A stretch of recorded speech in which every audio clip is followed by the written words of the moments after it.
Hi, this is Ali Ryder from Acre Consulting, and this is a video that's going to walk you through how to do a point-in-time count survey in HIFIS 4 using a mobile device or a tablet. So the first thing that you're going to need to do is load up a browser on your device. So if you have Chrome installed or just the internet, we're going to use that. Next, you're going to go to the URL, the site that's been provided by your pit count organizer, where you're going to be entering the surveys. You should get to a screen that looks something like this with a login. It's going to prompt you for a username and a password and a service provider. Now here you're going to use the credentials that have been provided by your pit count organizer. Maybe you've been given a little cheat sheet, or maybe you've been told verbally what to use.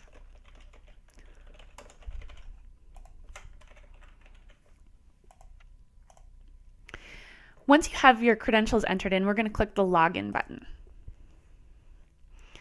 Now, as a note, I'm currently using a web browser that is Mozilla Firefox on a desktop, but this should look very similar if you're using a phone or tablet.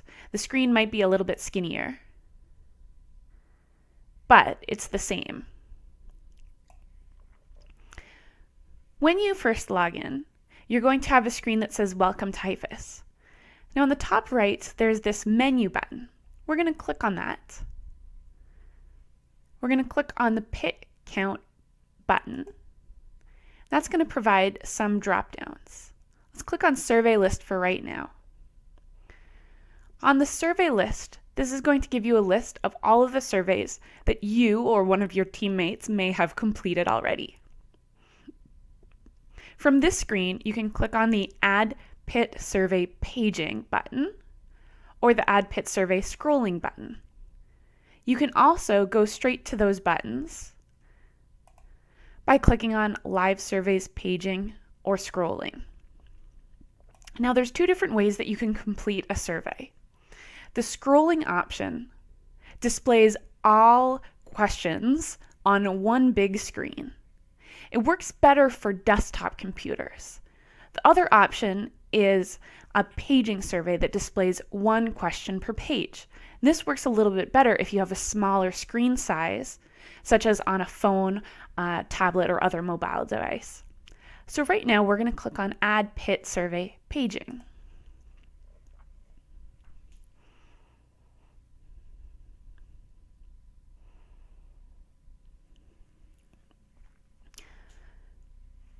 One of the first things that's going to happen is HIFIS is going to try to look up your location. You might get an alert that pops up that says HIFIS needs access to your location, or you need to enable geolocation services. If you have your location services on, it might give you a pop-up indicating what your GPS coordinates are right now. Now you can copy those and put them in the location field. Now, you should listen to your pit count organizers. They may give you different instructions about how you should be entering in a location value in this field. But it's important to note that as soon as you create a new survey, there is going to be a pop-up about location-related information. All right. After that, you're going to see at the top of the screen where it says Add Pit Live Survey. There's a button here that says Information. This may not be visible to all surveyors. Depends on the way your pit count has been configured locally. Perhaps your pit count organizer has added some extra information for you here. So you can click on the button if you see it. It might give you some information here like an introductory script. It may not actually be visible for you, depending on how your organization has set things up. Next, we have to complete some survey details. It's going to automatically provide us with a survey number. This is automatically numbered based on how many surveys have already been completed across your community. It also automatically enters the time, the date and time, which should be exactly right now. And we've already talked about the location field. Now, this is a free text field. You can enter whatever you're instructed to. Maybe you're going to be entering your GPS coordinates, or maybe you are going to be entering the name of the intersection that you're at, or a nearby landmark.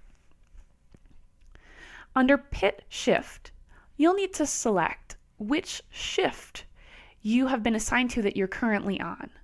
So a shift might be something like, I've been assigned to go to a particular shelter from 7 o'clock until 10 o'clock. That would be my shift. Now you might have multiple shifts, so you'd have to select the appropriate one, the one that you're on right now. And you can optionally add some comments as well. Once you've completed at least these red starred fields, which are the mandatory ones, we're going to click on the next button. And notice here that it says we're on page 1 of 23. Your exact page count may be different depending on which optional questions your community has elected to use. Let's click Next. The first question that we need to answer for all respondents is a screening question. We need to determine that they are in fact homeless and that they're eligible to complete the survey.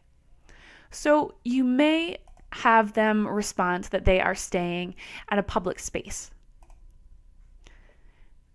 If that's the case, there's no additional behavior and you can click Next and continue. They might give a response such as own apartment or house, and you'll get a notice that says the selected response will screen out the participant and end the survey. If you click Next after that, then you'll be redirected to the end of the survey. Some communities may also screen out participants who are hidden homeless. If they say that they're staying at someone else's place, then that may screen the participant out, or it may not, depending on how your organization has configured things.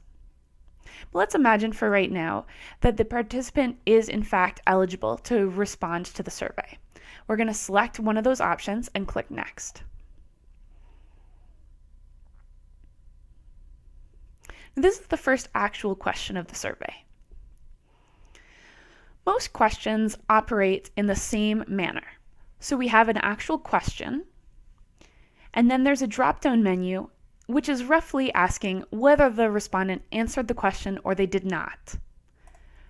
Notice in this drop-down menu the options are answered, none, or declined to answer. So for example, if your respondent says, I don't want to answer that question, you'd select decline to answer. If they say, no, I'm here by myself, then you would select none. If they give any other response, such as, I'm here with my 6-year-old son, then we would indicate that they have answered that question and then specify the family members. So here we can click on the Add button. First, we need to indicate the role. So a 6-year-old son would be a dependent child. And then we'd click Save.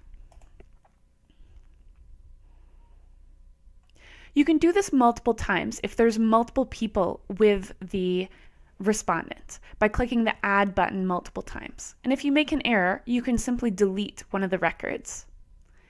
If you indicate that there is a partner or another adult, it's going to ask you, instead of age and gender, what was the survey number of the person who is part of this family. Once you have answered this question, click the Next button. We are going to need to respond to all of the questions. So if a respondent declines to answer, then you'll need to indicate here, decline to answer. Otherwise, at the end, it'll be considered an incomplete survey because you've skipped at least one question. Now, notice that there are 3 options here. We can indicate that the respondent answered the survey or that they didn't. That can get a bit tedious after a while, and you can notice that if you enter an age here and you leave the field, it's going to automatically know that the respondent has actually answered the question. So in most cases, you can actually skip the first part and directly enter the respondent's answer in the second field. That's the general approach to answering most of the questions throughout the Pit Count survey.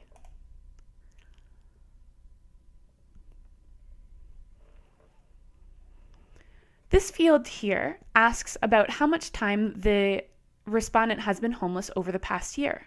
Now notice in the response field, it asks for a number of days. Now most people are unlikely to know exactly how many days they've been homeless, but they might say it's been about 3 months or about 6 months. So there is this ... button which you can click. That pulls up a time unit converter. So you could indicate, for example, that the respondent says they've been homeless for 5 weeks, or you could say a number of months, or since a specific date. And once you click the Save button, it's going to automatically convert the value that you've indicated into a number of days.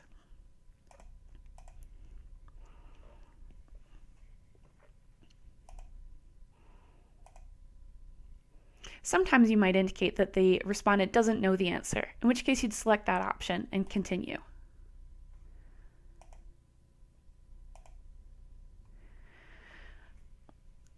Now, it's important to note that some of the questions that are being displayed here on my demonstration video may not be exactly the same as your questions locally. Some of the wording may be changed. So instead of giving local examples of homeless shelters, the wording may be changed to list the actual shelters within your community. Or there may be some optional follow-up questions that are included in my video that you don't see. And you might see some follow-up questions on your community that aren't in my video. It's a good idea to go through the survey questions first and practice them and make sure that you understand all of the questions locally before you actually start asking your actual survey respondents.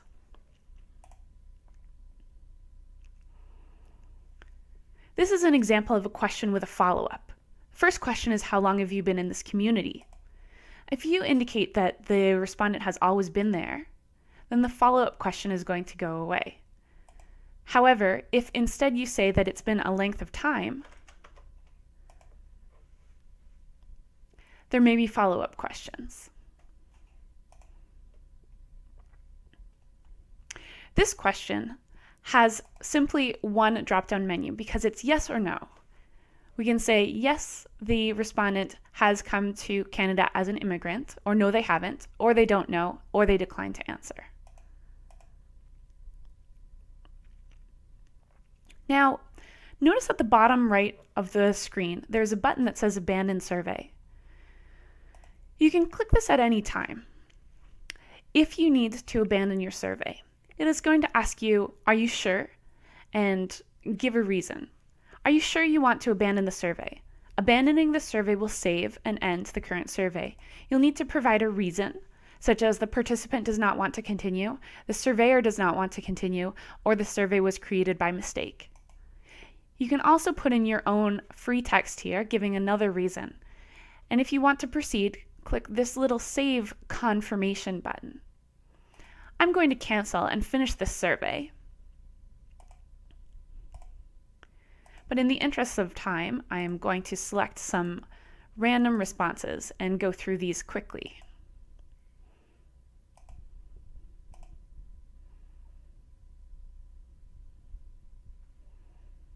And just a reminder, participants can decline to answer any questions that they feel uncomfortable responding to. This question here is the first example of a multiple select question. This asks, what happened that caused you to lose your housing most recently? Check all that apply. This field here allows you to enter multiple values. So for example, if the person indicates that they lost their job and as a result they were unable to pay their rent or mortgage, then you can enter multiple questions. You can also remove individual responses by clicking on the X button to the left of a specific response.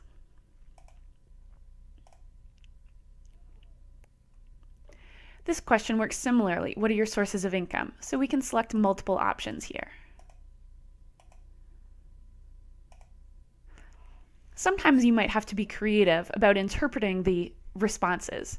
So for example, if the respondent indicates that they do drug dealing or something else like that, and you look at the responses and there's nothing that matches very well, you might decide that that's a form of informal or self-employment. For example, bottle returns and panhandling.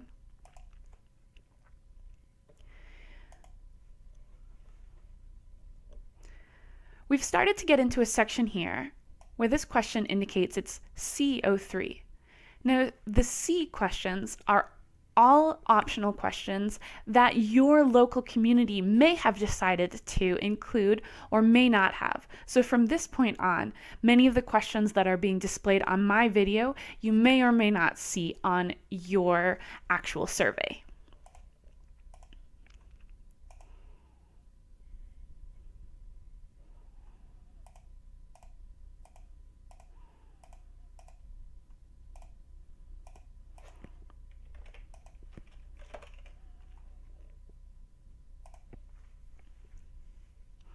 As a reminder, you will need to enter something in each of the questions, otherwise it's going to appear to be an incomplete survey.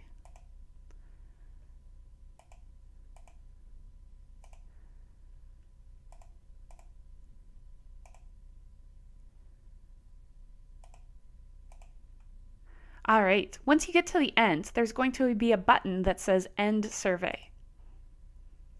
And once we click that, we get to the end of survey screen, which thanks the participant for participating in this year's point in time count. Now from this screen, you can go back to the surveys list. You can click on the Add Pit Survey paging to do another survey, or the scrolling to do a scrolling survey. If you're doing a registry week, which is to say now you need to do a VI SPDAT with a client, that would be the second step. And we do that from this screen as well. However, that's going to be in a different video. I hope this was helpful for you, and thanks for watching.